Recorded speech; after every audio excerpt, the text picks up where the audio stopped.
The gate code didn't work. Callista stood in the rain, her fingers trembling over the keypad she'd used every single day for 3 years. The numbers she'd typed 1,000 times. The code that opened the iron gates to the mansion she called home. Except tonight, the screen blinked red. Access denied. She tried again, slower this time. Careful. 7. 9. Red again. Her stomach tightened. And not from the baby.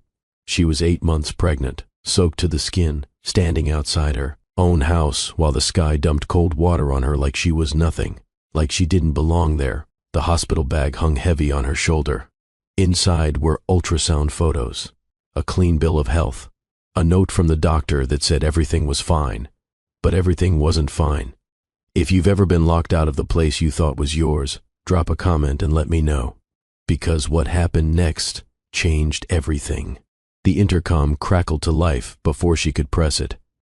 A voice came through, smooth, cold, familiar. You should go. Callista froze. That wasn't her husband. That was Meralda, Lucan's mother. Hi viewers, kindly tell us where you're watching from and what time it is. Warm welcome to the family. Enjoy the story. Callista pressed the button, her voice shaking. Meralda, the code isn't working. Can you let me in? I'm soaked. Silence. Then, sharp as glass. It's not your home anymore, dear. The words didn't make sense at first. Callista blinked rain out of her eyes, staring at the little speaker like it might take it back. But Meralda's voice came again, softer now, almost kind, and that made it worse. You've been a lovely guest, but my son deserves better than this. Better than what? Better than a wife who taught art to kids who couldn't afford it? Better than someone who didn't come from old money or know which fork to use at charity dinners? Better than the woman currently carrying his child? Callista's throat burned. She wanted to scream, to cry, to demand answers, but all she could do was stand there, dripping, her hand on her belly like she could protect the baby from hearing this. Where's Lucan? She asked quietly. Busy. Can you tell him I'm outside? He knows. 2 words. He knows. And still, the gate stayed closed. Callista had met Lucan Vale at an art gallery 4 years ago. She'd been nobody. A public school teacher in a thrift store dress, standing in front of a painting she couldn't afford. He'd walked up beside her, hands in his pockets, and said something about the brushwork. She didn't know he was a billionaire, didn't know his family owned half the building she passed on her way to work. He was just a man who saw the same things she did in a painting. For a while, that felt like enough. They got married in a garden. Small ceremony. His mother didn't smile in a single photo. Callista should have known then. But love makes you ignore things, makes you think effort equals acceptance. So she tried. God, she tried. She learned how to dress for galas, studied wine pairings, volunteered at Meralda's charity events, even when the other women looked at her like she'd wandered in from the street. And when she got pregnant, she thought maybe, finally, she'd done something right. Gave them the grandchild they wanted, the heir, the legacy. Except Meralda never wanted her child. She wanted a child that came from the right kind of woman. Callista pulled her phone out with shaking hands. The screen was wet. Her fingers slipped twice before she managed to open Lucan's contact. The photo that came up was from their honeymoon. He was laughing. She was kissing his cheek. She barely recognized herself. She called. It rang. Once, twice, 3 times. He didn't answer. She tried again. Same thing. Straight to voicemail after the 5th ring, like he'd sent it there on purpose. Her chest felt tight. The baby kicked, hard, like she knew something was wrong. Callista pressed her hand to the spot and whispered, "It's okay, we're okay." But she didn't believe it. The rain came down harder. Her clothes stuck to her skin. Her hair hung in wet ropes down her back. Somewhere inside that house, there were warm towels, a fireplace, a bed with her name on it. Or at least, there used to be. She thought about banging on the gate, making a scene, screaming until someone called the police or let her in, whichever came first. But what would that solve? Even if she got inside, Meralda would still be there. Lucan would still be silent, and she'd still be the woman who didn't belong. So instead, she turned around. Her car was parked down the driveway, past the gate. A small silver sedan she'd bought herself before the marriage, back when she didn't have someone else paying for things. Lucan had wanted her to get rid of it, said it didn't match the image, but she'd kept it anyway, tucked in the far corner of the garage. Now she was grateful. She walked to it slowly, every step heavy. Her shoes squelched. Her hospital bag swung against her hip. When she got to the driver's side door, she stopped and looked back at the mansion. Lights glowed in the windows. Warm. Golden. Untouchable. She wondered if Lucan was watching, if he was standing somewhere inside, looking out at her, if he felt anything at all. The baby kicked again. Callista got in the car. She sat there for a long time, dripping onto the seat, staring at nothing. Her phone buzzed. For a second, her heart jumped. Maybe it was him. Maybe he'd finally seen her calls. Maybe he'd come running out, apologizing, saying it was all a mistake. But it wasn't Lucan. It was a text from the hospital, reminding her about her next appointment. She laughed. It came out wet and bitter, and then it turned into something else. Something that might have been a sob if she let it. But she didn't. She swallowed it down, turned the key, and started the engine. She didn't know where she was going. Didn't have family in the city. Her parents had passed years ago. Most of her friends were work friends, the kind you didn't call at 10 o'clock at night when your life was falling apart. So she just drove, let the windshield wipers do their job while her mind went numb. Eventually, she ended up downtown, pulled into a parking lot behind a row of old buildings. There was a cafe she used to go to before the marriage, back when she was just Callista Monroe, teacher, dreamer, nobody special. It was closed now, dark inside, but next to it was a bookstore, lights still on, a handwritten sign in the window that said, "Open late." She got out of the car and went inside. The warmth hit her first. Then the smell, old paper and coffee, and something sweet, like candles. A woman behind the counter looked up from her book. She was older, maybe 60, with silver hair piled on top of her head and glasses on a chain. "Good Lord, honey, you're soaked." Callista nodded, didn't trust herself to speak. The woman came around the counter, already pulling a blanket off the back of a chair. She wrapped it around Callista's shoulders and steered her toward a chair by a space heater. "Sit. I'll get you tea." Callista sat. The baby shifted, settling. The warmth started to seep in. She pulled the blanket tighter and stared at the shelves of books, trying to remember what it felt like to be a person who read for fun, who had time for things like that. The woman came back with a mug. Chamomile. Callista took it with both hands. "I'm Fiora," the woman said, "and before you say you're fine, I'm going to tell you that you don't look fine, and that's okay." Callista's mouth twitched, almost a smile. "I'm Callista. You in trouble, Callista?" She looked down at her belly, at the ring on her finger that suddenly felt like it weighed 100 pounds. "I don't know yet."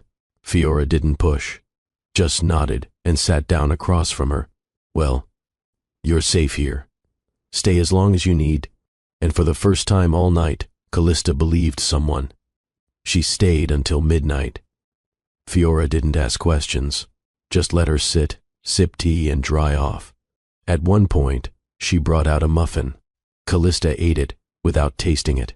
When she finally stood to leave, Fiora walked her to the door. "There's an apartment upstairs," Fiora said carefully. "Small, nothing fancy, but it's empty right now. If you need a place." Callista looked at her, this stranger who didn't owe her anything. "I can pay." "I know you can. I'm not worried about that." Callista nodded slowly. "Can I see it?" Fiora smiled. The apartment was tiny.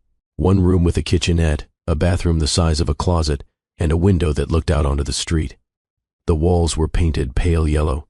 There was a bed, a table, a chair. It smelled like dust and lemon cleaner. It wasn't the mansion. It wasn't even close, but it was hers. "I'll take it," Callista said. Fiora handed her a key. "Move in whenever you're ready." Callista closed her fingers around it. Metal. Solid. Real. She went back to her car and sat in the driver's seat with the key in her lap. Her phone was still silent. No missed calls. No texts. Nothing from Lucan. Nothing from anyone in that house. She picked up the phone one more time. Stared at his name. Her thumb hovered over the call button. And then she saw it. A notification. Not a call. Not a text. A social media post. From Lucan's account. It was a photo. Him at a restaurant. Smiling. Sitting across from someone. A woman. Blonde. Beautiful. The caption said, "Good company." Callista stared at it until the screen went dark. Then she threw the phone onto the passenger seat, started the car, and drove back to the mansion one last time. Not to beg. Not to cry. But to get her things. The things that were actually hers. Her books. Her clothes. Her paintings. The life she'd had before she made the mistake of thinking she could be part of his. But when she got there, the gate was still locked. And Lucan still didn't answer. The pen shook in her hand. Callista sat at the small table in her new apartment, a blank piece of paper, in front of her, and she couldn't think of a single word to write. Not because she had nothing to say. She had too much. 8 months of silence, of swallowing words, of pretending everything was fine when it wasn't. And now, alone in a room that smelled like old books and lemon, with a baby moving, inside her like a question she didn't have an answer to. The words were stuck. She put the pen down, picked it up again, started with the only thing that felt true. Dear baby. That was it. 2 words. But they opened something. And once it opened, she couldn't stop. If you've ever had to start over from nothing, you know what I'm talking about. Comment below if you've ever rebuilt your life with your bare hands. She wrote about the rain, about the gate, about standing outside the place she thought was home and realizing she'd never really had one. She wrote about Lucan's silence, Meralda's voice, the way the intercom crackled like it was laughing at her.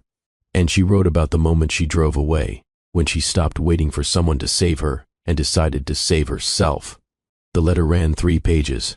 By the end, her hand cramped and her eyes burned. She signed it, "Your mother, who loves you already," folded it carefully and tucked it into an envelope. No address, no stamp, just a letter to a person who didn't exist yet, a person who deserved to know the truth someday. She placed it in the drawer of the bedside table and lay down, her hand on her belly. The baby kicked once, twice, like she was saying, "I'm here." Callista whispered back, "I know." The next morning, Fiora knocked on her door with a bag of groceries.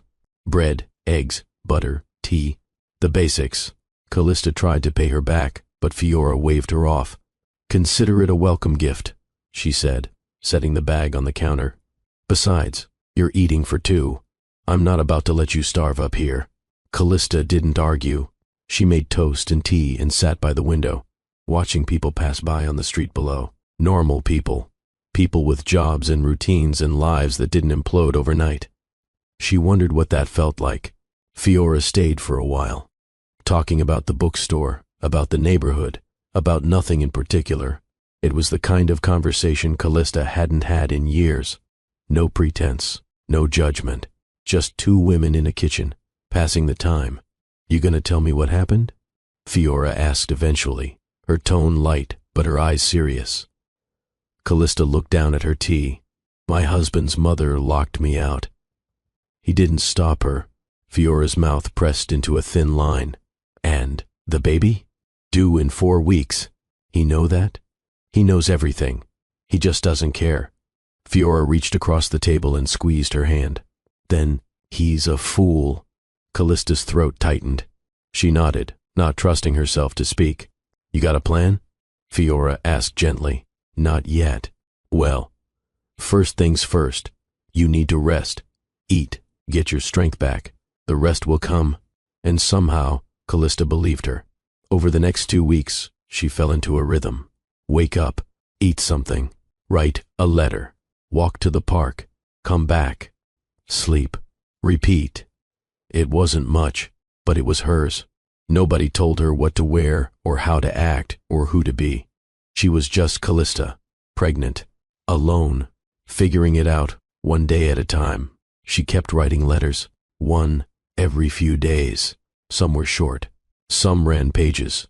She wrote about her childhood, about her parents, about the way her dad used to take her to art museums on Sundays. She wrote about becoming a teacher, about the first time a student told her that her class was the only place they felt safe. She wrote about meeting Lucan, about the good parts, because there had been good parts. Before the money, before Meralda, before everything got complicated. She didn't write about the bad parts. The baby didn't need to carry that yet. One afternoon, she went back to her old school. Not to teach, just to visit. She missed it. Missed the chaos of teenagers arguing about paintbrushes and the smell of acrylic, and the way a quiet kid would suddenly create something that took your breath away. She walked into the art room during lunch. Her replacement, a young guy fresh out of college, looked up in surprise. "Ms. Monroe?" She smiled. "Just visiting. Don't mind me." He nodded and went back to helping a student with a charcoal drawing. Callista wandered through the room, looking at the work pinned to the walls. A landscape, a portrait, an abstract piece that looked like anger and hope mixed together. She stopped in front of it. "Who did this?" she asked. A girl in the corner raised her hand, shy, uncertain. Callista walked over. "This is incredible." The girl blushed. "Really? Really? You've got something here. Don't lose it." The girl nodded, her eyes bright. Callista stayed for another 20 minutes, talking to students, offering advice, feeling like herself again. When she left, her replacement walked her to the door. "They miss you," he said. "Talk about you all the time." She swallowed hard. "I miss them too." "You coming back?" "I don't know yet." But as she walked out of the building, her hand on her belly, she thought maybe she could. Maybe she didn't have to give up everything just because one part of her life fell apart. That night, she wrote another letter. This one was different. It wasn't about the past. It was about the future. "Dear baby, I don't know what kind of world you're coming into. I don't know if your father will ever want to meet you. I don't know if his family will ever see you as anything more than a mistake. But I know this. You are not a mistake. You are the best thing I've ever done. And I will make sure you know that every single day of your life." She folded it, put it in the drawer with the others, and then she did something she hadn't done in weeks. She cried, not the silent, swallowed down kind of crying she'd been doing since the night at the gate. The loud, messy, can't breathe kind, the kind that came from somewhere deep and didn't stop until there was nothing left. When it was over, she felt lighter, emptier, but lighter. She washed her face, made tea, and sat by the window. The streetlights glowed orange. A couple walked by, holding hands, laughing about something. Callista watched them until they disappeared around the corner. Her phone buzzed. She picked it up, heart pounding, hoping for a second that maybe, just maybe, it was Lucan. But it wasn't. It was a notification, a memory, a photo from a year ago. Her and Lucan at some charity event, dressed up, smiling for the camera. She looked happy. He looked distracted. She deleted it. Then she opened her contacts, scrolled to his name, and stared at it for a long time. Her thumb hovered over the call button. She could try one more time. Ask him why. Ask him if he ever loved her. Ask him if he even cared that she was gone. But what would that change? She put the phone down and picked up the pen instead. Another letter. This one shorter. "Dear baby, your name is going to mean something. I don't know what yet. But it won't be his. It'll be yours." She sealed it, addressed it to baby Rain, because that's what the night felt like. Rain, washing everything away, making space for something new. The next morning, she walked to the post office, mailed the letter to herself.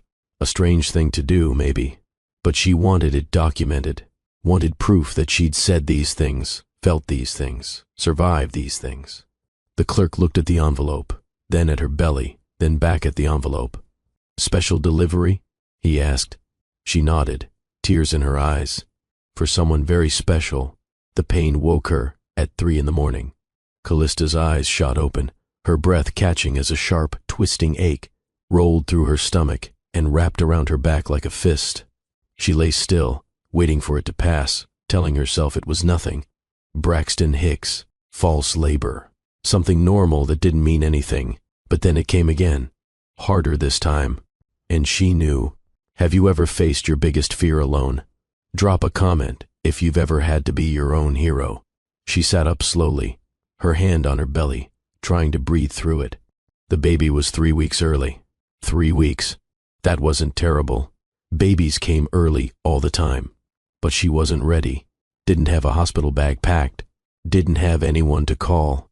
Didn't have anything except a tiny apartment and a landlady who was probably asleep downstairs. Another contraction hit. She gasped, gripping the edge of the bed. Okay, this was happening. She reached for her phone with shaking hands and pulled up the timer app. Tracked the contractions like the book said, 5 minutes apart. Then 4, then 3. Her heart pounded. She needed to get to the hospital, needed to move. But her body felt heavy and slow and wrong. She stood, wobbled, grabbed the wall for balance. Her overnight bag. She needed to pack something. Clothes, toothbrush, something for the baby. Except she didn't have anything for the baby. She'd been planning to buy things this week. Diapers, onesies, a car seat, all the things you're supposed to have ready. But she'd been so focused on surviving day to day that she hadn't thought about the actual birth. Stupid. So stupid. Another contraction. She doubled over, breathing hard. Okay, she whispered to herself. Okay, you can do this. She grabbed her phone, threw on a sweater over her pajamas, and made her way downstairs. Each step felt like a mile. By the time she reached the bookstore, she was sweating and dizzy and terrified. She knocked on Fiora's door. Once, twice, harder. Fiora. Fiora, please. The door opened. Fiora stood there in a bathrobe, hair down, eyes wide. Good Lord, honey. What? The baby's coming. Fiora didn't hesitate. She grabbed her keys, threw on shoes, and had Callista in the car within 2 minutes.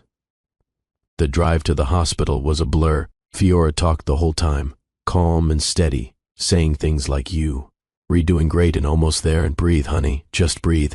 Callista tried, but the contractions were coming faster now, and the fear was bigger than the pain. Because this wasn't how it was supposed to happen. She was supposed to have her husband with her, her family, someone who loved her, not a stranger who'd known her for 2 weeks. But Fiora wasn't a stranger anymore. She was the only person who'd shown up. They got to the hospital. A nurse brought a wheelchair. Callista was checked in, hooked up to monitors, poked and prodded by people in scrubs who asked questions she barely heard. Who's your emergency contact? She didn't have one. Is the father here? No. Anyone we can call? She shook her head, and the nurse's expression softened. Okay, sweetheart, we've got you. The labor progressed fast, too fast. The doctor came in, checked her, frowned. Baby's in distress, she said. Heart rate's dropping. We need to do a C-section. Callista's breath caught. Is she okay? We're going to make sure she is, but we need to move now. Everything happened at once. Consent forms, and Viert, a mask over her face, voices telling her to count backward. She got to 7 before the world went fuzzy. When she woke up, the room was quiet. Bright lights, beeping machines, a dull ache in her abdomen, and a sound, a tiny hiccuping cry. Her baby. A nurse appeared beside her, holding a small bundle wrapped in a pink blanket. She's perfect, the nurse said softly. Want to hold her? Callista nodded, tears already streaming down her face. The nurse placed the baby in her arms, and the world stopped. She was tiny, red-faced, wrinkled, beautiful. Her eyes were closed, her fists curled up by her face. She had a little tuft of dark hair, and the smallest nose Callista had ever seen. Hi, Callista whispered, her voice breaking. Hi, baby. I'm your mom.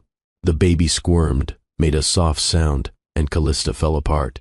Not from sadness, from something bigger, Something that didn't have a name. Love, maybe, or relief, or the overwhelming, terrifying realization that this little person was hers now. Hers to protect, hers to raise, hers to love. Do you have a name for her? The nurse asked. Callista looked down at the baby, thought about all the letters she'd written, all the things she'd said and hadn't said. And then she thought about the night at the gate. The rain, the cold, the moment she decided to stop waiting for someone else to let her in. Isolde, she said quietly. Her name is Isolde. The nurse smiled. That's beautiful. And the last name? Callista hesitated. Thought about Lucan, about the Vale family, and their legacy, and their money, and their gate. Thought about the baby in her arms, who didn't ask to be born into this mess, who deserved better than a name that came with conditions. Monroe, she said firmly. Isolde Monroe. The nurse wrote it down, made it official, and just like that, Callista's daughter existed. Not as a Vale, not as an heir to a fortune she'd never see, but as her own person. Fiora came in a little while later, peeking around the door like she wasn't sure if she was allowed. "Can I?" she asked. Callista nodded, smiling through tears. Fiora walked over slowly, looking down at the baby with wonder. "Oh, honey, she's perfect." "She is, isn't she? She looks like you." Callista hadn't noticed, but now that Fiora said it, she saw it. The shape of the baby's face, the little dimple in her chin. She looked like a Monroe, not a Vale. Good. Fiora stayed for an hour, holding the baby, talking softly, making Callista laugh even though everything hurt. When she finally left, she squeezed Callista's hand. "You did good, Mama." Callista nodded, unable to speak. That night, alone in the hospital room with Isolde sleeping in the bassinet beside her, Callista checked her phone. She didn't know why. Habit, maybe. Hope, probably. But there was nothing. No missed calls, no texts, no, "Are you okay?" or "Where are you?" or "I'm sorry." Just silence. She thought about texting him, sending a photo, telling him he had a daughter. But what would that accomplish? He'd made his choice. He'd stood by while his mother locked her out. He'd ignored her calls. He'd moved on. So she put the phone down, looked at her daughter, and made a choice of her own. She wasn't going to beg, wasn't going to chase, wasn't going to give him the chance to reject this perfect little person the way he'd rejected her. Isolde Monroe didn't need a father who didn't want her. She had a mother who did. Callista reached into the bassinet, gently touched Isolde's tiny hand. The baby's fingers curled around hers, and Callista's heart broke and mended all at once. "It's just us," she whispered. "But that's enough." The next morning, a hospital administrator came in with paperwork. Birth certificate, insurance, all the official things that made a person real. "Father's name?" the woman asked. "Pen ready." Callista looked at Isolde, then back at the woman. Leave it blank. The apartment was too quiet. Callista sat in the rocking chair Fiora had brought up from the storage room, Isolde asleep against her chest, and listened to the silence. No crying, no movement, just the soft rhythm of the baby's breathing and the occasional creak of the building settling. It should have been peaceful, but it wasn't. It was heavy, the kind of quiet that pressed down on you and made you think too much. If you've ever been so exhausted you forgot what day it was, let me know in the comments, because this part of the story gets real. Isolde was 2 weeks old, 2 weeks of sleepless nights and constant feedings and wondering if she was doing any of it right. The baby was healthy, perfect even, but Callista felt like she was drowning. Every day was the same. Wake up, feed the baby, change the baby, try to sleep. Fail. Repeat. Fiora helped when she could, bringing up food and checking in, but she had the bookstore to run. Callista was on her own most of the time, and that was fine. She'd chosen this. She'd known it would be hard, but knowing something and living it were two different things. She looked down at Isolde, her tiny face peaceful in sleep, and felt a surge of love so fierce it scared her. This little person depended on her for everything. food, warmth, safety, love, and Callista would give it all. She just wished she wasn't so tired. Her phone buzzed on the table. She reached for it carefully, trying not to wake the baby. A text from her old school. The principal. "Hey Callista, hope you're doing well. We'd love to have you back when you're ready. Part-time if that works better. Let me know." She stared at the message. Part-time. She could do part-time. Maybe. If she could find childcare. If she could figure out how to leave Isolde with someone else without feeling like her heart was being ripped out.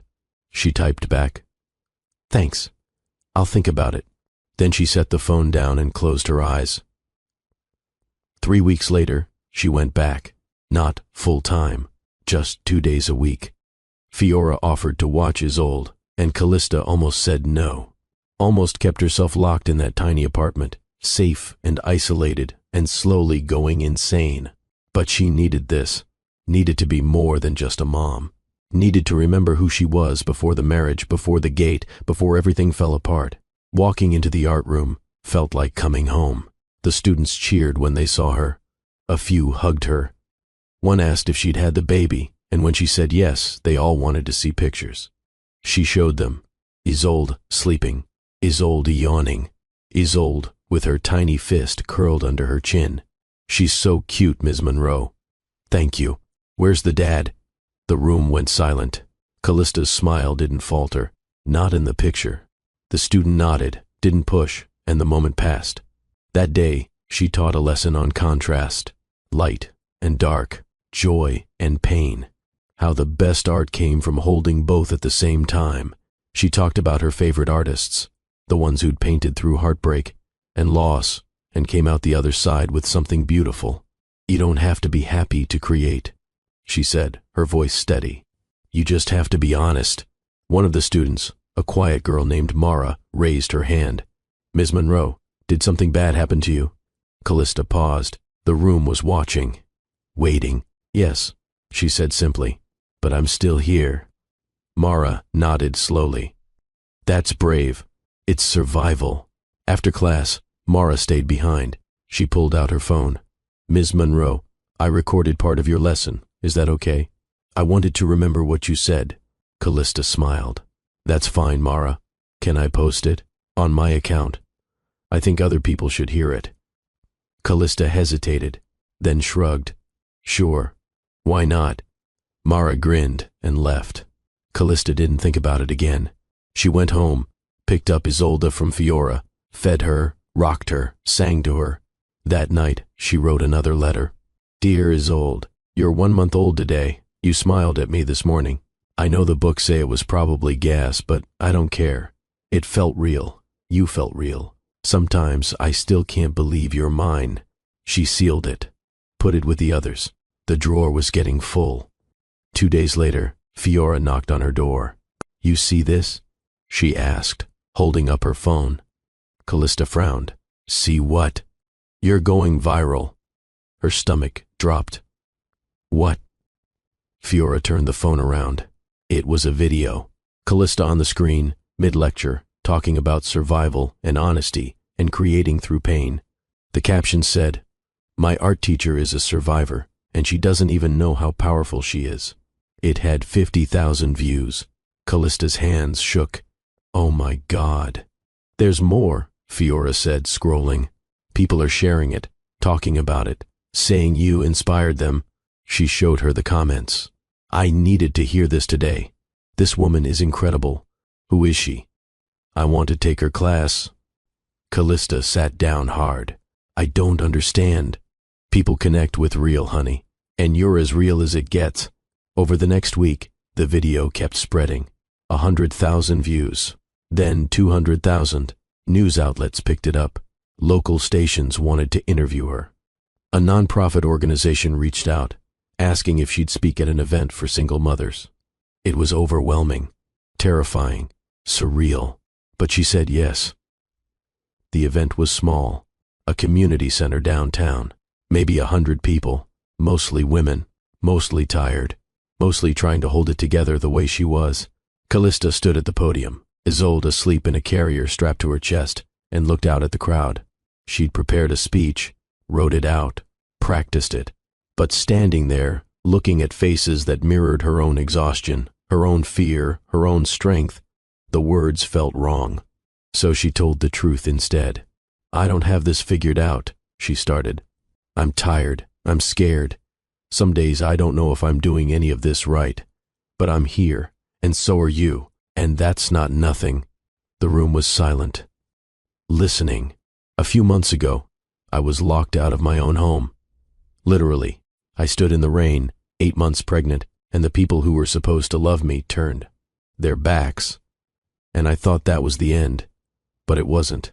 It was the beginning, because I stopped waiting for someone to let me in, and I built my own door. A few people nodded. I'm not going to stand here and tell you it's easy. It's not, but it's possible. And you're proof of that. Every single one of you. When she finished, the applause was quiet but steady, real. Afterward, women came up to her, shared their stories, thanked her. One woman handed her a folded piece of paper. "For when you need to hear it," she said. Callista opened it later that night. It was a note. Simple. Handwritten. You didn't just survive. You became. She taped it to her wall. That night, she stopped checking Lucan's social media, stopped wondering what he was doing or who he was with, stopped imagining a version of her life where he came back and apologized and everything worked out. She didn't need that version anymore. She had this one, and it was enough. But the next morning, Fiora knocked on her door again, her face unreadable. "You need to see this," she said quietly. Callista's heart sank. What now? Fiora handed her the phone. It was a news alert. A video. Callista on stage at the event, Isolde on her chest, saying the words that had felt so raw and true. The headline read, "Single mother's powerful speech goes viral. I built my own door." And beneath it, in the comments, a name she recognized. Meralda Vale. The screen froze on her face. Callista stared at herself on the television, mid-sentence, her mouth open, Isolde visible in the carrier against her chest. The headline at the bottom read, "Teacher and single mother inspires thousands with viral speech." Behind the news anchor, the video played on loop. Her words, her story, her life, packaged into a 2-minute segment on the morning news. She sat on the edge of the couch, remote in hand, unable to look away. If this story is hitting different, comment "She's unstoppable" and share this with someone who needs to hear it.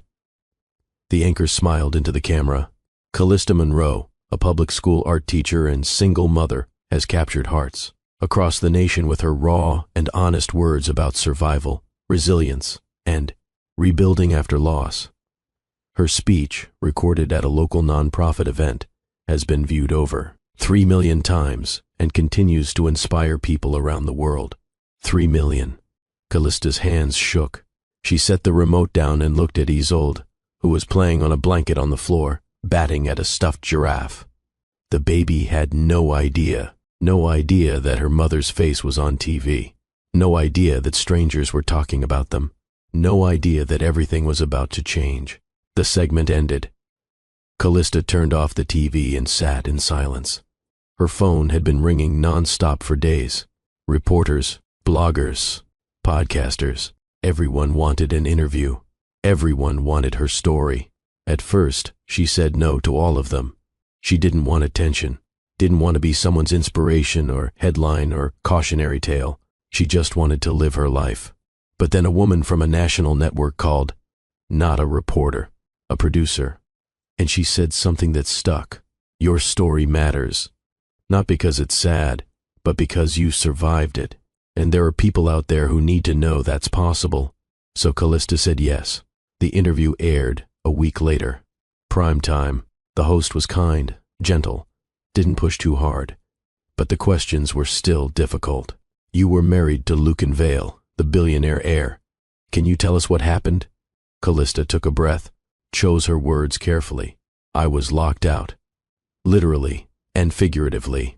I was 8 months pregnant, standing outside the home I thought was mine, and I realized it never was. So I left. And your daughter's father? Isn't in the picture. By choice? His. The host nodded. her expression soft with sympathy. "What do you want people to know?" Callista looked directly into the camera. "That you don't need someone else's permission to build a life. You don't need their approval or their money or their name. You just need yourself. And that's enough." The interview ended. The screen faded to black, and Callista went home, fed Isolde, and went to bed like it was any other night. But it wasn't. The video went viral again. Bigger this time. The clip of her saying "you just need yourself" became a meme, an anthem. Women shared it, wrote essays about it, tattooed the words on their skin. Callista Monroe became a name people knew. And in a mansion across the city, Meralda Vale watched the interview alone in her sitting room, a glass of champagne in her hand. She watched Callista speak, watched her hold that baby, watched her smile and nod and answer questions with the kind of quiet confidence Meralda had spent years trying to break. When the interview ended, Meralda stood, walked to the window, and looked out at the gate. The same gate she'd locked 3 months ago. The same gate Callista had stood outside in the rain. She lifted the champagne glass to her lips, took a sip, and then, without warning, her hand trembled. The glass slipped. It hit the marble floor and shattered, champagne spreading across the stone like gold. Meralda stared at it, didn't move, didn't call for help. She just stood there, looking at the mess, and for the first time in her life, she felt something close to regret. A week later, Callista received an invitation, heavy cardstock, gold embossing, formal. "You are cordially invited to the National Women's Leadership Gala, where you will be honored as one of this year's Women of Resilience." She read it twice, looked at Fiora, who was sitting at the table with Isolde on her lap. "They want to give me an award." Fiora grinned. "Of course they do. I don't know if I should go." "Why not?" "Because it's not me. I'm not some hero. I just survived." Fiora reached across the table and took her hand. "Honey, that's exactly why you should go." So she went. The gala was at a hotel she'd only ever seen from the outside. The kind of place with chandeliers and marble floors and waiters in tuxedos. She wore a dress she'd found at a consignment shop, simple and black, and she felt out of place the moment she walked in. But then, someone recognized her. "Oh my God, you're Callista Monroe." A woman in a red dress, smiling, hand extended. "I saw your interview. You're incredible." Callista shook her hand, cheeks flushing. "Thank you." More people came up, more introductions, more compliments. It was surreal, overwhelming, but also kind of wonderful. She found her table, sat down, looked around the room, and that's when she saw him. Lucan. He was across the room, standing near the bar, a drink in his hand. He looked the same, tall, handsome, distant. He was talking to someone, laughing, like nothing had changed, like she wasn't 10 feet away. Her breath caught. He hadn't seen her yet, didn't know she was there. She could leave, slip out before he noticed, avoid the confrontation. But then the lights dimmed, and the ceremony began, and it was too late. The host took the stage, talked about resilience, about women who'd overcome impossible odds. And then she called Callista's name. This year's Horizon Award goes to Callista Monroe, a teacher, mother, and advocate who has shown us what it means to rise from the ashes. Applause filled the room. Callista stood, her legs shaking, and walked to the stage. She didn't look at Lucan, didn't need to. She took the award, a glass sculpture shaped like a phoenix, and stepped up to the microphone. The room was silent, waiting. She looked out at the crowd, at all the faces, the powerful, the wealthy, the connected, and she thought about the night at the gate, the rain, the cold, the voice on the intercom telling her she didn't belong. She smiled. "Some of us were locked out," she began, her voice steady, "not just from homes, from families, from futures we thought were ours, and we had a choice. We could stand there, waiting for someone to let us in, or we could walk away and build something better." Pause. I chose to walk away, and it was the hardest, best decision I ever made. The applause was deafening. Callista stepped off the stage, clutching the award, her heart pounding. She made it back to her table, sat down, and finally let herself breathe. And that's when she looked up. Lucan was staring at her, his drink forgotten, his face pale. Their eyes met across the room. He started to move toward her, but Callista stood, picked up her purse, and walked toward the exit. She didn't run, didn't rush. She just left. And this time, he was the one left standing in the cold. Years later, an invitation came from someone Callista hadn't thought about in years. She held the cream-colored envelope in her hand, studying the elegant script on the front. Her name, her address above the bookstore. Hand-delivered, not mailed. Inside was a card with gold trim and a personal note written at the bottom. Callista, you changed my life when I was 17. I'd be honored if you'd come celebrate with me. Bring Isolde. She should see what her mother's impact looks like. With gratitude, Simone Chen. Simone. Callista remembered her. Quiet kid in the back row, always sketching in the margins of her notebooks. She'd been heading down a bad path, angry at the world, until Callista pulled her aside one day and told her that her anger could be art, that she could put it on canvas instead of into fights and bad decisions. Simone had listened, and apparently she'd remembered. If someone ever told you that you mattered, comment below and tell me who it was, because this next part shows what happens when kindness comes full circle. The gala was in 2 weeks, a fundraiser for a nonprofit Simone had started, something about arts education for at-risk youth. Callista read the invitation 3 times, then looked across the room at Isolde, who was now 5 years old and currently trying to teach herself to cartwheel on the living room rug. Baby, you want to go to a fancy party? Isolde stopped mid-flip, her dark hair falling in her face. With a dress? With a dress? And cake? Callista laughed. Probably. Then yes. So they went shopping. Not at the designer stores Callista used to visit when she was married. Just a department store downtown with a sale rack. Isolde picked out a blue dress with sparkles that made her look like a little princess. Callista found something simple, emerald green, that fit well enough. The night of the gala, Fiora came up to help with Isolde's hair, weaving it into 2 French braids and tying them with white ribbons. You look beautiful, Fiora said, stepping back to admire her work. Isolde beamed. Like a queen? Exactly like a queen. Callista finished her makeup, slipped on her shoes, and took one last look in the mirror. She barely recognized herself, not because she looked different, because she looked happy, confident, like someone who'd fought through hell and came out standing. They arrived at the hotel just after 7. The ballroom was packed, full of people in suits and gowns, champagne glasses in hand, string quartet playing in the corner. Callista held Isolde's hand tight as they walked in, suddenly feeling the weight of all those eyes. But Isolde didn't care. She looked around with wide, curious eyes, taking in the chandeliers and the flowers and the tables covered in white linen. Mama, it's like a castle. Kind of, yeah. Simone found them almost immediately. She was tall now, poised, wearing a red dress and a smile that lit up her whole face. She pulled Callista into a hug. You came. Of course I came. Simone crouched down to Isolde's level. And you must be Isolde. Your mom used to tell us stories about you when you were a baby. She loves you very much. Isolde nodded seriously. I know, Simone laughed. Come on, I want you to meet some people. She led them through the crowd, introducing Callista to board members and donors and artists whose work was being featured. People were kind, interested, asking questions about her teaching and her speech and what she was working on now. Callista answered as best she could, but her mind was somewhere else, because she knew, somehow, that Lucan might be here. He always was at events like this, networking, being seen, playing the part. And then she saw him. He was across the room, standing near the silent auction tables, talking to a woman in a black dress.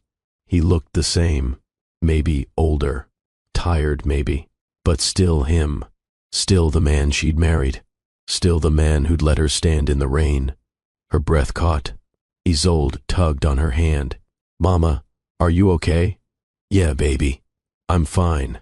But she wasn't, because Lucan had just looked up.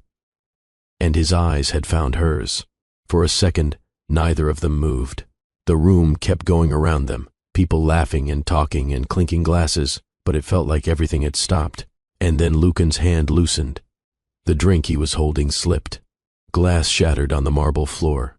Champagne splashed across his shoes. The woman he'd been talking to jumped back with a gasp. People turned, stared. Lucan didn't seem to notice. He was still looking at Callista. At Isolde. Callista felt her pulse hammering.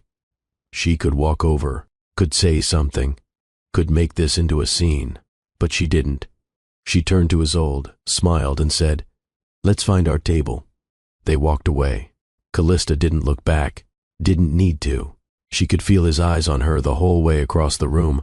Simone had saved them seats at the head table, right near the stage. Isolde climbed into her chair, swinging her legs and eyeing the dessert menu. Callista sat beside her, forcing herself to breathe, to focus, to be present. Dinner was served. Speeches were made. Simone talked about her journey, about the program she'd built, about the teacher who'd changed her life. She pointed to Callista in the crowd. "She told me I mattered when I didn't believe it myself, and because of that, I'm here. And so are the 300 kids we've helped this year." The applause was thunderous. Callista's eyes stung. Isolde clapped the loudest, proud of her mama, even if she didn't fully understand why. After dinner, people mingled. Callista stayed near Isolde, keeping her close, trying to avoid the inevitable. But it came anyway. She felt him before she saw him. Turned, and there he was. Lucan stood a few feet away, hands in his pockets, looking at her like he didn't know what to say, like he'd practiced 100 speeches and forgotten every word. Callista. Her name sounded strange in his mouth, like something he'd lost the right to say. She didn't answer, just looked at him, waiting. "I didn't know you'd be here," he said quietly. "Why would you?" He flinched, looked down at Isolde, who was watching him with the curious, unflinching gaze only kids have. "Is she mine?" Callista said firmly. "She's mine." Lucan's jaw tightened. He nodded. "She looks like you." "Good." Silence stretched between them, heavy, painful. "Callista, don't," she said, her voice soft but sharp. "Don't do this here." He opened his mouth, closed it, looked at her like he was seeing her for the first time, like the woman standing in front of him wasn't the same one he'd married. And he was right. She wasn't. "You look good," he said finally. "Happy." "I am. I'm glad." She didn't believe him, but she nodded anyway. Isolde tugged on Callista's dress. "Mama, can we go see the piano?" Callista looked down at her daughter, grateful for the interruption. "Yeah, baby, let's go." She took Isolde's hand and walked away. Didn't say goodbye, didn't look back, just left him standing there, the same way she had the night of the awards ceremony. But this time felt different. This time, she wasn't running. She was just done. They found the piano in the corner of the room, a beautiful grand piano, black and shining. The pianist had taken a break, and Isolde walked up to it like it was calling her name. "Can I touch it?" she whispered. Callista smiled. "Go ahead." Isolde reached out, pressed a single key. The note rang out, clear and bright. She giggled, pressed another, then another. A few people stopped to watch, smiled at the little girl in the blue dress making music. And across the room, Lucan stood frozen, watching them, watching the life he'd walked away from, the life he didn't deserve. Someone approached him, a man in a suit, one of the board members. "Is that Callista Monroe?" the man asked. Lucan nodded, his throat tight. The man shook his head, almost in awe. "She should have been the future of your family." Lucan didn't answer, couldn't, because he knew the man was right. The flash of the camera caught Callista off guard. She blinked, momentarily blinded, and instinctively pulled Isolde closer. The photographer smiled apologetically and moved on. But the damage was done. People had noticed. Whispers rippled through the crowd like wind through tall grass. She felt the shift. The recognition, the curiosity. Is that her? "That's Callista Monroe, the one from the interview." "Who's the kid?" Comment, "She owns that room. if you're loving where this is going. And hit that like button, because this chapter is everything. Isolde seemed oblivious to it all. She was still at the piano, now attempting to play Twinkle Twinkle, Little Star with one finger, her tongue poking out in concentration. Callista stood beside her, a hand on her daughter's shoulder, trying to look calm even though her heart was racing. A woman approached. Designer dress, expensive jewelry, fake smile. Callista Monroe, right? I saw your interview. So brave. Thank you. And this is your daughter? Yes. The woman looked down at Isolde with an expression Callista couldn't quite read. Pity, curiosity, judgment. She's adorable. Does her father ever? No. Callista cut her off smoothly. He doesn't. The woman's smile faltered. Oh. I'm sorry. I'm not. That ended the conversation. The woman excused herself, and Callista exhaled slowly. This was going to be a long night. More people came up, some genuinely kind, others just nosy. Callista answered questions, smiled, deflected, all while keeping one eye on Isolde. She'd learned over the years how to handle attention without letting it swallow her, how to be polite without being vulnerable. But then a reporter appeared, a young guy with a notepad and a press badge clipped to his pocket. Ms. Monroe, can I get a quote? Just a quick one about tonight. Callista hesitated. I'm here to support Simone. That's all. But you're also a national figure now. People look up to you. What would you say to women who are rebuilding their lives after loss? She looked down at Isolde, who had abandoned the piano and was now twirling in circles, watching her dress flare out. I'd say it's okay to start small, to take it one day at a time, and to remember that you don't need anyone's permission to be happy. The reporter scribbled frantically. That's beautiful. Can I quote you on that? Sure. He thanked her and moved on. Callista rubbed her temples, feeling the beginnings of a headache. Isolde tugged her hand. Mama, I'm thirsty. Okay, let's find you some water. They made their way to the refreshment table. Callista poured a cup of lemonade for Isolde and a glass of water for herself. As she turned around, she nearly collided with someone. Meralda. Callista froze. She hadn't seen her former mother-in-law in 5 years, hadn't spoken to her since the night at the gate, and here she was, standing 3 feet away, dressed in a navy gown, her face carefully composed. For a moment, neither of them spoke. Isolde peeked around Callista's legs, looking up at the tall, intimidating woman with curious eyes. Meralda's gaze dropped to the child. Her face didn't change, but something flickered in her eyes. Something Callista couldn't name. Callista, Meralda said finally, her voice even. Meralda. Silence. She looks healthy, Meralda said, still looking at Isolde. She is. And you? Callista straightened. I'm fine. Meralda nodded slowly. Her mouth opened, like she was about to say something else. Maybe an apology. Maybe an excuse. But then she seemed to think better of it. She looked at Callista one more time, then turned and walked away without another word. Callista exhaled shakily. Isolde looked up at her. Who was that? Nobody important, baby. But that wasn't entirely true. Meralda was important, or she had been once. The woman who'd locked her out. The woman who'd decided Callista wasn't good enough. Seeing her again should have hurt. Should have brought back all that pain and rejection. But it didn't.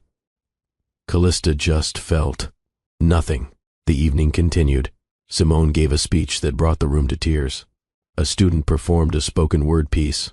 The silent auction wrapped up. And through it all, Callista felt eyes on her. Lucan's, Meralda's, strangers.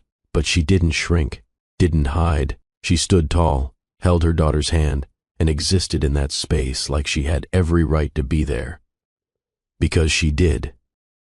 Toward the end of the night, a woman approached, older, distinguished, with kind eyes and a warm smile. Ms. Monroe, I'm Patricia Langford. I'm on the board of the Vail Foundation. Callista's stomach tightened at the name, but she kept her expression neutral. Nice to meet you.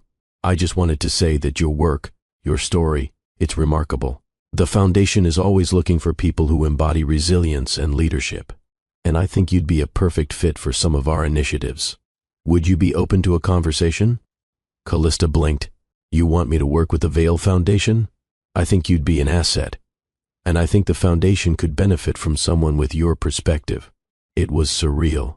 The family that had rejected her now wanted her involved in their legacy. Callista almost laughed. "I'll think about it," she said diplomatically. Patricia handed her a business card. "Please do. We'd be lucky to have you." She walked away, and Callista stood there, card in hand, trying to process what just happened. Isolde yawned, leaning against Callista's leg. "Mama, I'm tired." "I know, baby. We'll go soon." They made their way toward the exit. As they passed through the ballroom, Callista caught sight of Lucan one more time. He was standing by the bar, watching her, not approaching, not speaking, just watching. Their eyes met, and this time, Callista smiled. Not a happy smile, not a forgiving smile, just a small, quiet acknowledgement that said, "I survived you." Then she took Isolde's hand and walked out the door. Outside, the air was cool and fresh. Isolde skipped toward the car, humming to herself. Callista followed, her heart lighter than it had been in years. As they drove home, Isolde fell asleep in the back seat, her head tilted. To the side, her little hands still clutching the program from the gala. Callista glanced at her in the rearview mirror and felt a wave of gratitude so strong it made her eyes sting. She'd lost so much. A marriage, a home, a family that was never really hers. But she'd gained something more valuable. Herself. And this little girl who looked at her like she hung the moon. When they got home, Callista carried Isolde upstairs, tucked her into bed, and kissed her forehead. "Good night, my brave girl," she whispered. Isolde stirred, murmured something, and fell back asleep. Callista went to the kitchen, made herself tea, and sat by the window. She pulled out the business card Patricia had given her and turned it over in her hands. The Vale Foundation. She could say no, could throw the card away and never think about it again. Or she could say yes, could walk into that space, the one that had once excluded her, and claim it on her own terms. She smiled. The next morning, a package arrived at her door.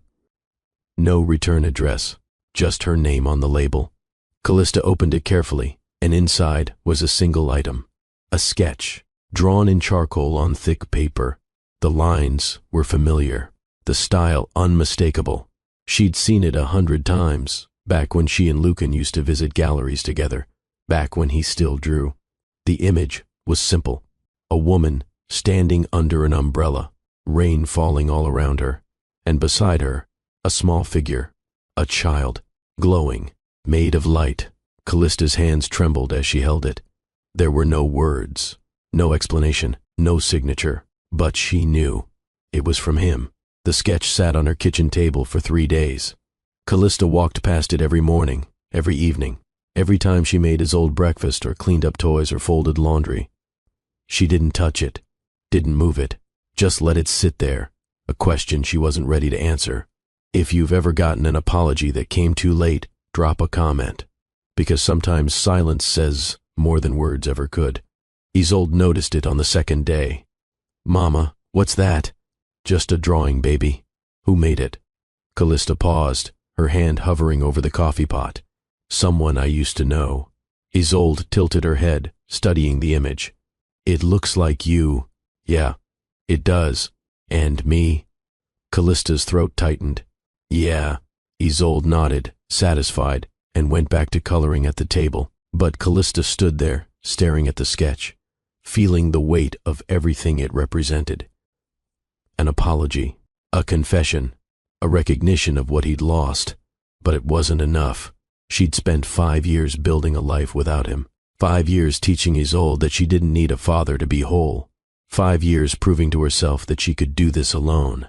And now, after all that time, he sent a drawing. No words, no explanation, no real acknowledgement of what he'd done.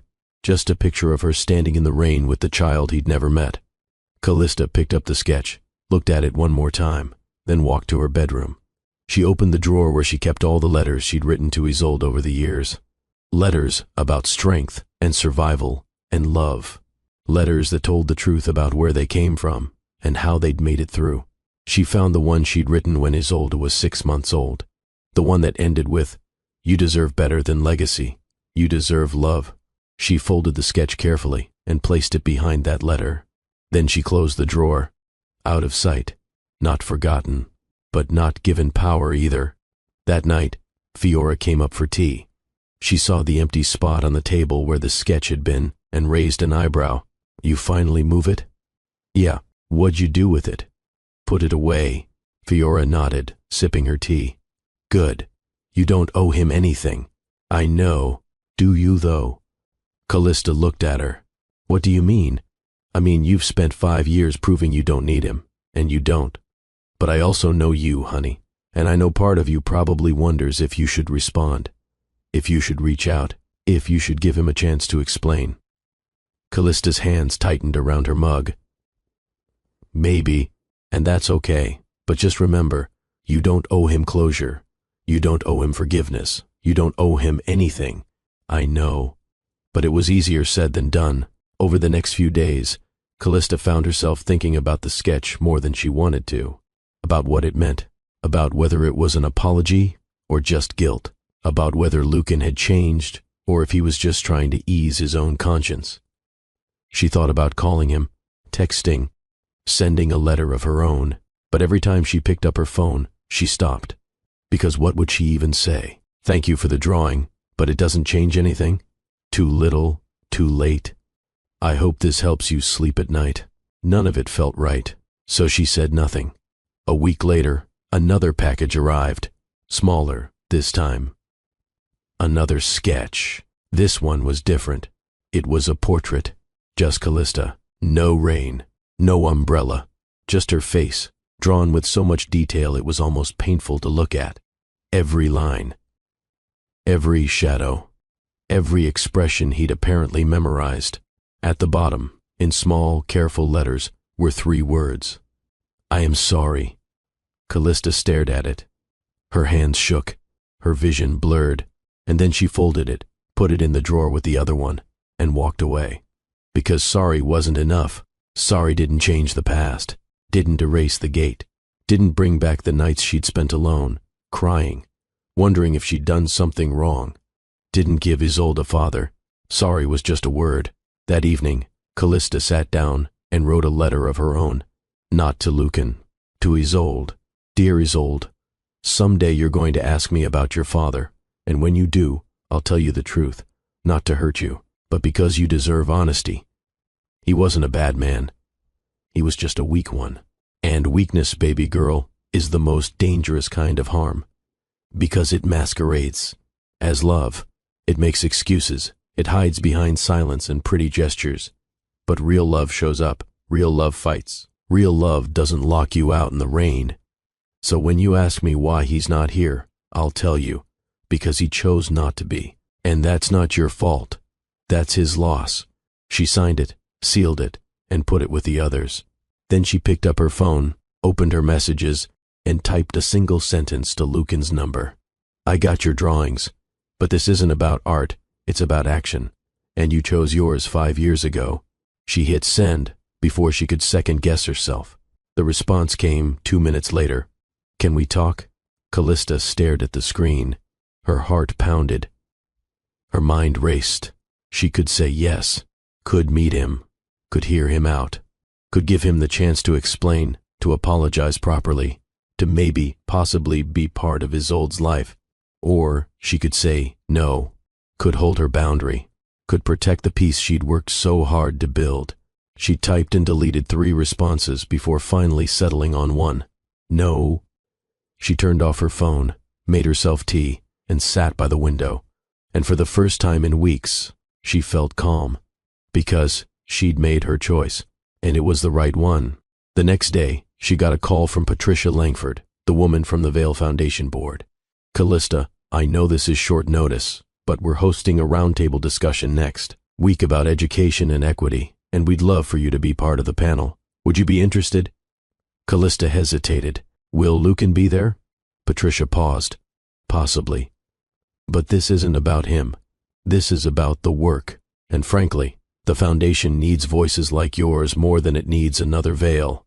Callista smiled. Then, yes, I'll be there. When she hung up, she felt something shift inside her. Not forgiveness, not reconciliation, but power. She was walking into the space that had once rejected her, not as Lucan's wife, not as the woman who wasn't good enough, but as Callista Monroe, teacher, mother, survivor. And that was all she needed to be. The ribbon was red, bright, bold, stretched across the doorway like a promise. Callista stood in front of it, scissors in hand, Isolde beside her in a yellow dress that matched the spring sunshine. Behind them, a crowd had gathered. Parents, students, community members, reporters, people who'd believed in this when it was just an idea scribbled on a napkin. And now, it was real. If this moment is giving you chills, comment, "Rain grows wildflowers," and let's celebrate this together. The building wasn't fancy. It was an old warehouse that had been sitting empty for years, the kind of place most people walked past without looking twice. But Callista had seen potential. She'd seen walls that could hold art, floors that could host dance classes, rooms that could become safe spaces for kids who needed somewhere to go, someone to listen, something to hope for. She'd spent 2 years making it happen. Fundraising, grant writing, partnering with local businesses, convincing people that this community deserved a space like this. That art wasn't a luxury. It was survival. And today, it opened. The sign above the door read, "The Wildflower Center."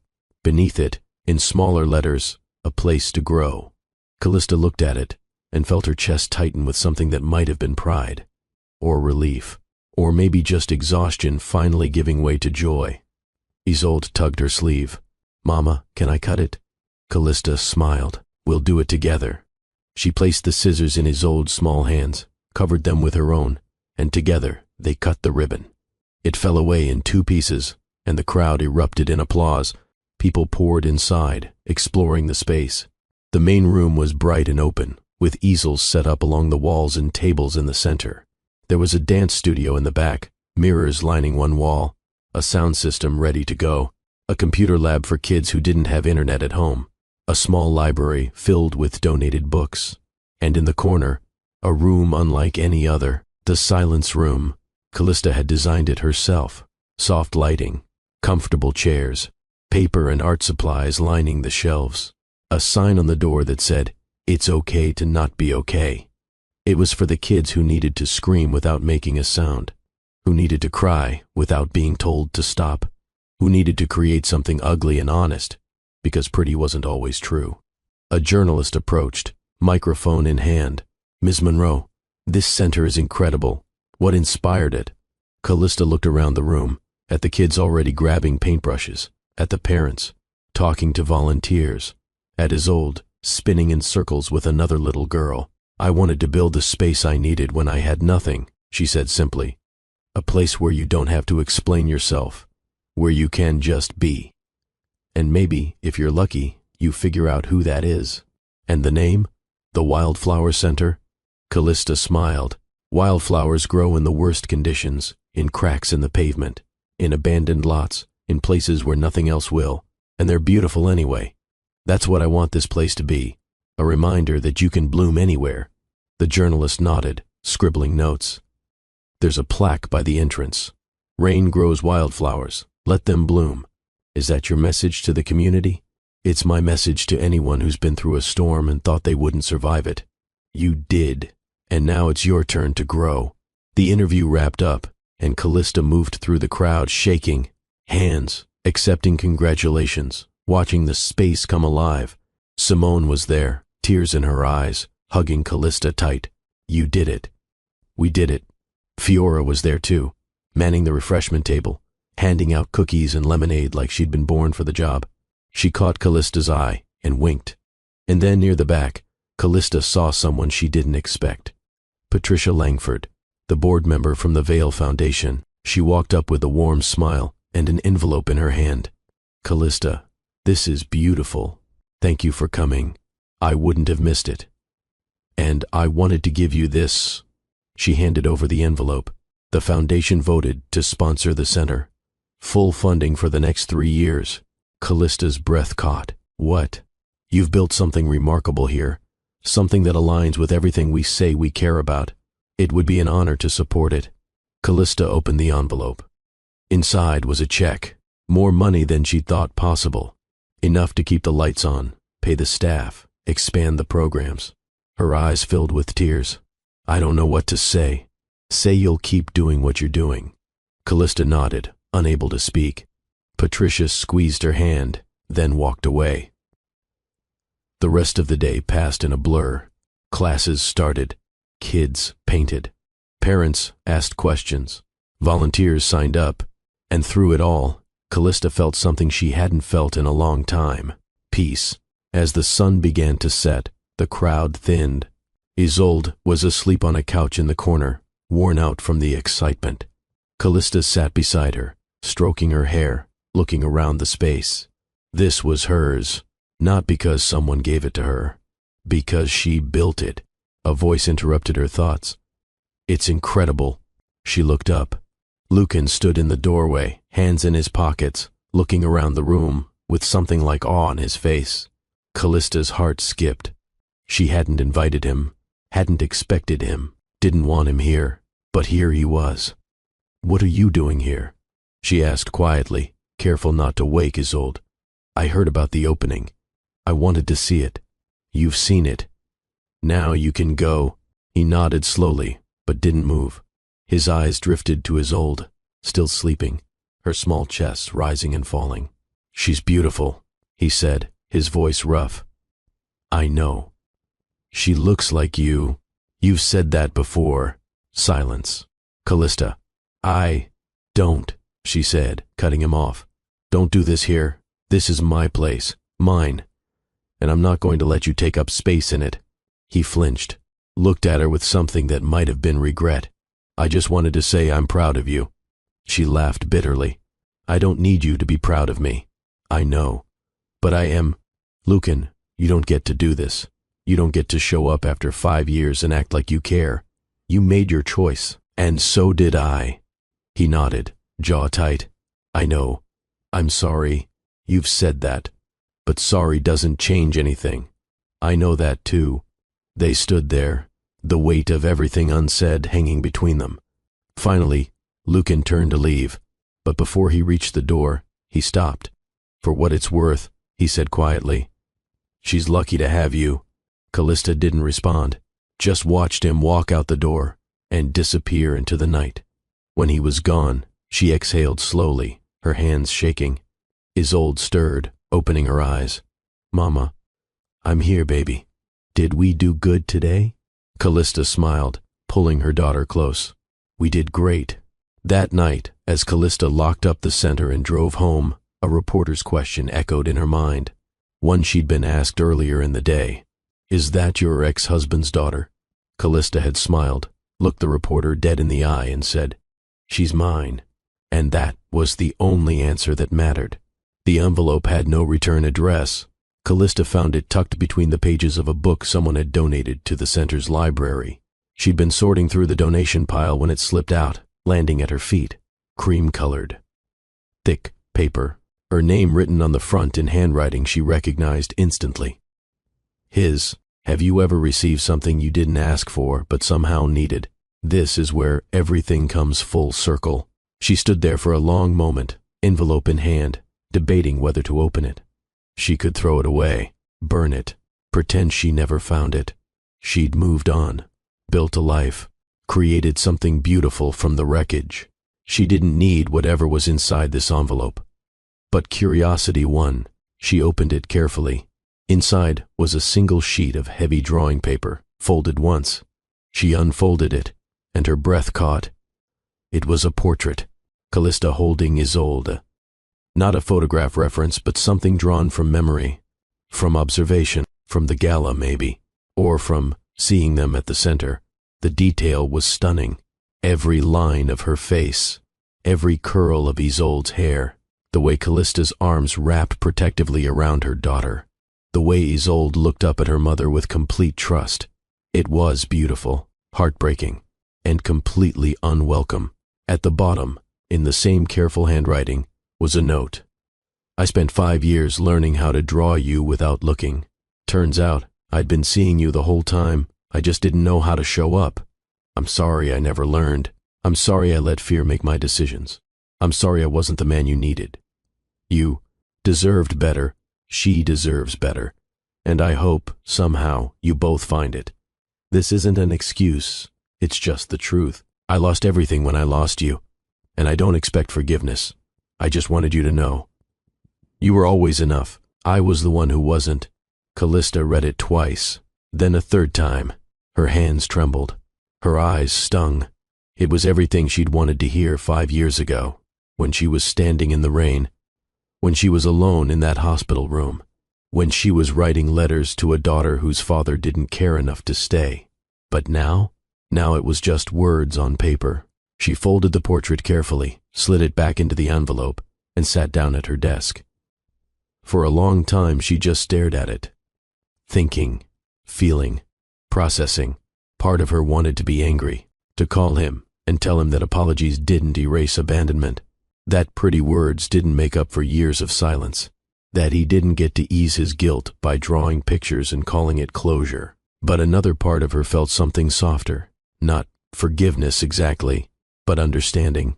He'd been weak, scared, controlled by a family that valued image over love, and he'd made a choice. The wrong one, but still a choice. And she'd made hers. She pulled out a piece of paper and began to write. Not to him, to Isolde. Dear Isolde, today I got a letter from your father, the first real one in 5 years. He apologized. He said all the things I used to dream he'd say, and you know what I felt? Not anger, not relief, just peace. Because I realized something.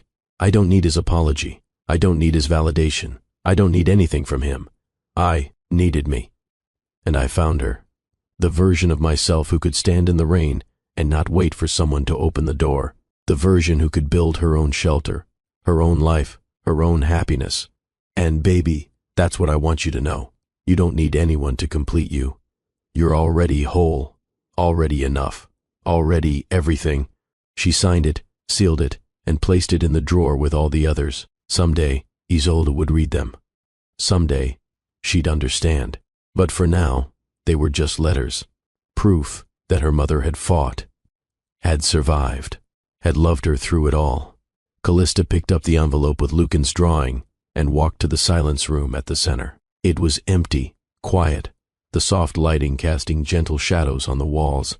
She opened one of the cabinets where they kept supplies and extra materials, and she placed the envelope inside, not hidden, not destroyed, just there, available, for someone who might need to see that even broken things could be beautiful, that even people who hurt you could still carry regret. That closure didn't always come with reconciliation. She closed the cabinet and walked out. That evening, Callista sat on the floor of her living room, Isolde beside her, working on a painting together. Isolde was creating what she called a rainbow dragon, which was mostly just colorful swirls and enthusiastic brushstrokes. Callista was painting a landscape, a field of wildflowers under a sky clearing after rain. Mama, do you think we'll always be together? Isolde asked suddenly, her voice small. Callista looked at her daughter, paintbrush in hand, eyes wide and trusting. Always, she said firmly. No matter what. Isolde nodded, satisfied, and went back to her dragon. Callista watched her for a moment, feeling the weight of everything they'd been through. The gate, the rain, the hospital, the tiny apartment, the long nights, the hard days, the moments when she wasn't sure she'd make it. And then the center, the community, the people who showed up, the life they'd built. It hadn't been easy, it hadn't been fair, but it had been theirs. Later that night, after Isolde was asleep, Callista stood by the window with a cup of tea, looking out at the street below. The world was quiet, peaceful, the kind of quiet that didn't press down but just existed. Her phone buzzed, a message from Simone. Saw the article about the center. You're changing lives, Callista. Don't forget that. She smiled, typed back a thank you, and set the phone down. Then she did something she hadn't done in a long time. She pulled out her old journal, the one she'd kept during the marriage, during the hard years, the one filled with questions and doubts and desperate prayers for things to get better. She flipped to the last entry, written the night before she went into labor. I don't know what's going to happen. I don't know if I'm strong enough. I don't know if I can do this alone, but I have to try, for her, for me. I have to try. Callista ran her fingers over the words, then turned to a blank page. She picked up a pen and wrote, I did it, we did it, and we're okay, more than okay. We're happy. They locked me out in the rain, but I built a home that makes sunshine look small. She closed the journal, set it on the shelf, and went to bed. The next morning, as she walked Isolde to school, a woman stopped her on the street. Are you Callista Monroe? Yes. The woman smiled, tears in her eyes. I just wanted to say thank you. I saw your interview years ago, and it gave me the courage to leave. I have 2 kids now, and we're doing okay. Because of you. Callista's throat tightened. I'm so glad. You did that. Not me, maybe. But you showed me it was possible. The woman walked away, and Callista stood there, blinking back tears. Isolde looked up at her. Mama, why is she crying? Happy tears, baby. Oh, that's good. They kept walking, and Callista realized something. This was her legacy. Not a last name, not a fortune, not a place at some family table, but this, the lives she'd touched, the people she'd helped, the daughter she was raising to be strong and kind and unafraid. That night, she received one last message from a number she didn't recognize. Thank you for everything you've done, for the center, for the community, for showing people what strength looks like. You've made a difference, more than you know. No signature, no explanation, but somehow she knew it was from Patricia, or maybe Simone, or maybe someone else entirely. It didn't matter, because the message wasn't about who sent it. It was about what she'd become, not despite the rain, but because of it. Callista set her phone down, looked around her small apartment, at the walls covered in Isolde's artwork, at the letters tucked safely in the drawer, at the life she'd built from nothing. And she smiled, because they'd locked her out in the rain, but they didn't expect she'd build a home that made sunshine look small. If this story touched your heart, don't keep it to yourself. Share it with someone who's been left in the rain and needs to hear that they're the sunshine now. Hit that subscribe button and turn on notifications so you never miss another powerful story like this one. Drop a comment below and tell us what part of Callista's journey inspired you most. Your words might be exactly what someone else needs to hear today. We'll see you in the next story. Until then, remember, you're stronger than you think, and your story isn't over yet.